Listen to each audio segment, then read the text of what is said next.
building on the previous verse, which was from the Bhagavad Gita, earth, water, fire, air, space, mind, intellect, and ego, altogether, these are the eightfold divisions of my lower nature.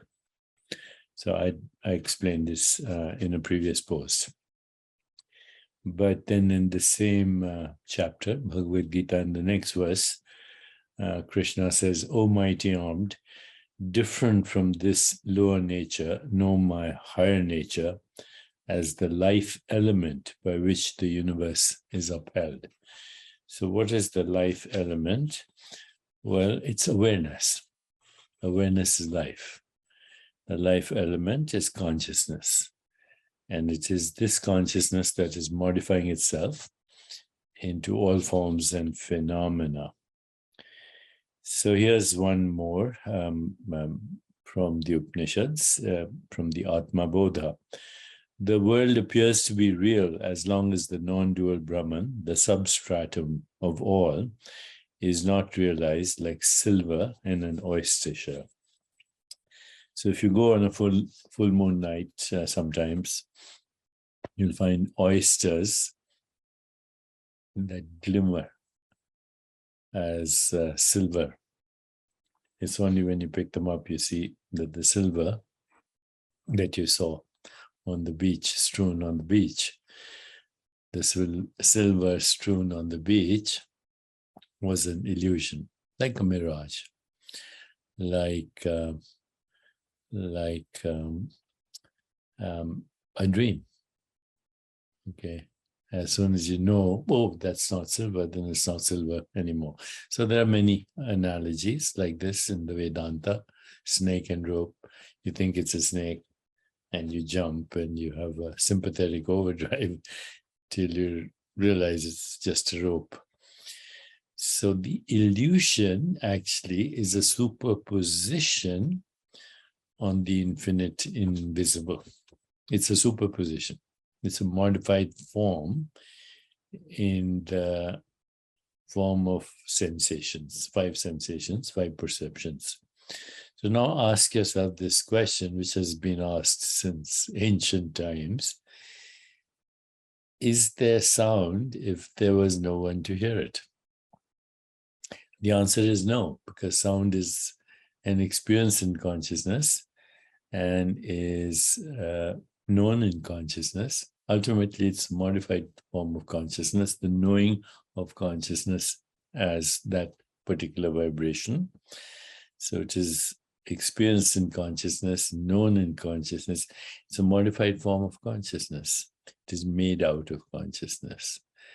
And it ultimately, once you hear the sound, like anything intermittent, modified forms are impermanent, then the sound disappears, just like the sensation of breath. Arises, is experienced, is gone.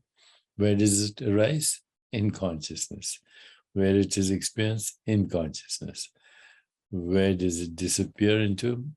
Into consciousness, in the sea of infinite possibilities, to emerge again as a combination of sounds, symphonies, noises, alarms,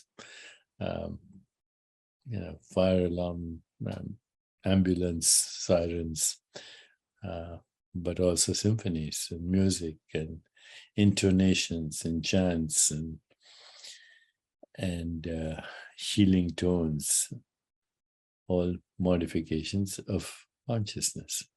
There's no sound in the physical universe. Now you can go a little deeper and say, is there such a thing as color?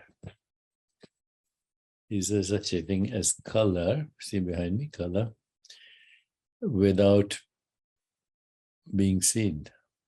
Is color an experience of seeing?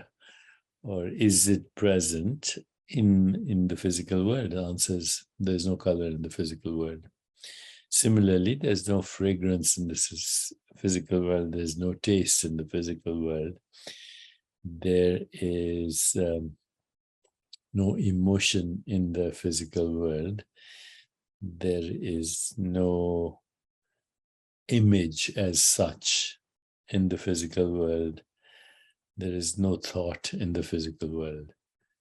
anything you experience, whatever you experience right now, whether it's a book or a wallet or a watch or a hand, whatever you experience as a combination of these modalities of experience, color, forms, sensations, sounds, fragrances, images, flavors, hardness, softness, edginess, then none of that actually is made out of anything physical. No object is made out of physical matter. Matter itself is the human construct for those modalities of consciousness. So everything that we call the world of physical objects, including our bodies, is actually not made of anything physical. But then there are subtle sensations that we have, emotions.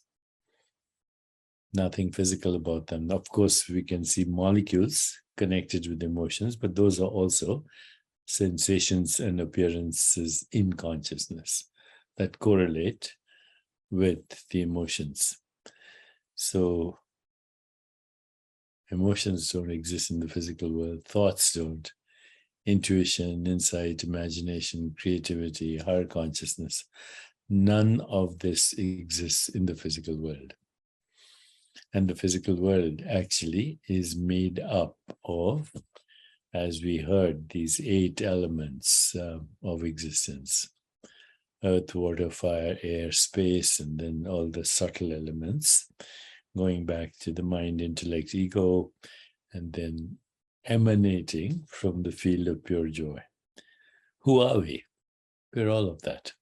Who are we? We're all of that. We are constantly and ceaselessly creating the universe with every act of perception, every thought, every feeling, every emotion, and every story that we create in our consciousness. We are projecting both the karmic body and the experience of the karmic body that we call the physical world. Moving from lower consciousness, which is those 8-fold elements of creation that I discussed before in the previous verse, and then going to the source of the creation of those 8-fold